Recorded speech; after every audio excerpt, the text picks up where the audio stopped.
ଆଚ୍ଛା ଦେବ ଭାଇ ଆଜି ବିଜେଡି ଦଳ ଆଇଥିଲେ ତମକୁ ବାଡିଆ ବାଡି କରିବା ପାଇଁ ଖବର ବର୍ତ୍ତମାନ ସେମାନେ ଭୁଲି ଯାଉଛନ୍ତି ମୋ ଜନ୍ମସ୍ଥାନ ହଉଛି କଟକ।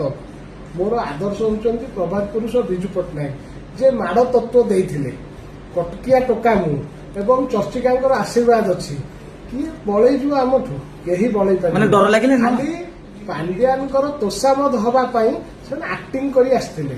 ସେମାନେ ଜାଣିଛନ୍ତି ଦେବୀ ରଞ୍ଜନ ତ୍ରିପାଠୀ ଟୁବୁ ତ୍ରିପାଠୀକୁ ସେମାନେ ବଳେଇ ଯିବେନି କେବେ ମଧ୍ୟ। ମାନେ ଆପଣ ଭାବୁଛନ୍ତି ଯେ ପାଣ୍ଡିଆନଙ୍କର ଗୋଟେ ଭୂମିକା ରହିଛି? ହଁ, ତାଙ୍କୁ ସିଏ ଦେଖେଇବେ ଆମେ ଯାଇଥିଲୁ 30-40 ଜଣ, ଆଉ ତ କେହି ନାହାନ୍ତି। କଂଗ୍ରେସ କବ୍ଜାକୁ ପଳେଇଲାନି, ଧୀରେ ଧୀରେ ବିଜୁ ଜନତା ଦଳ ଯିବାକୁ ବସିଲାନି। ସେଇମାନେ ନବୀନ ପଟ୍ଟନାୟକ ଗଲେ, ପୁଣି ଆପଣ ଭାବୁଛନ୍ତି ଯୁବ ଛାତ୍ର ବି ପଳେଇଲେନି ତେଲ ମାରିବା ପାଇଁ। ଦେଖିବେନି ସେ ଦି ପକ୍ଷ ଅଛନ୍ତି।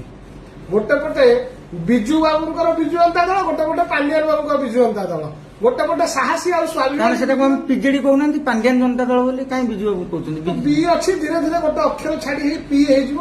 ମାନେ ଲିଭିଗଲା ପରେ ଲିଭିବା ଆରମ୍ଭ ହେଇଗଲା। ଏଇ ଟଙ୍କା ପତ୍ର କାରବାର ହେଇଛି ବୋଲି, ମାନେ ଯୋଉ ଦଳ ଏତେ କାହିଁ କ୍ଷୁବ୍ଧ? ମାନେ ଆପଣ ଗୋଟେ ବିଜେଡିର ବ୍ରାଣ୍ଡ ଲିଡର ଥିଲେ।